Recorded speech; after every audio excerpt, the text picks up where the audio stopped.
আমি কোন দলের লোক নই, আমি একদম একটা দলবিহীন লোক বা দল আমি একদিন করবো, এটা আমার নিয়ত আছে। তবে হ্যাঁ, শিবিরের ব্যাপারে যে ট্রেন্ড গুলো আছে, জামাত নামাজ পড়লে শিবির, দিন কায়েমের কথা বললে শিবির, প্রেম না করলে শিবির, সুন্নাহ মানলে শিবির, যদি এটাই শিবির হয়, আমাদের প্রত্যেকের শিবির হওয়া উচিত যুবক ভাই।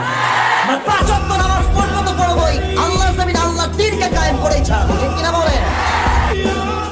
যখন তোমার থেকে কিছু হারিয়ে চলে যাবে, চোখের পানি ছড়ানো যাবে না। চোখের পানি শুধুমাত্র ঝরবে একজনের জন্য। আওয়াজ দিয়ে বলো, তিনি কে? মনে রাখবেন, এই চোখের পানি বড় দামি জিনিস। আর যুবক ভাইয়েরা, যে ছেড়ে চলে যায়, যে হারিয়ে যায়, এরা হচ্ছে সব সস্তা মানুষ। আর সস্তা মানুষের জন্য চোখের মূল্যবান পানি কখনো ছড়াতে হয় না। এজন্য আমাদের চোখের অশ্রু তার জন্য ঝরবে যে আমাদের ভ্যালিউ বোঝে, মূল্য বোঝে, আমাদের ব্যক্তিত্ব বোধ বোঝে।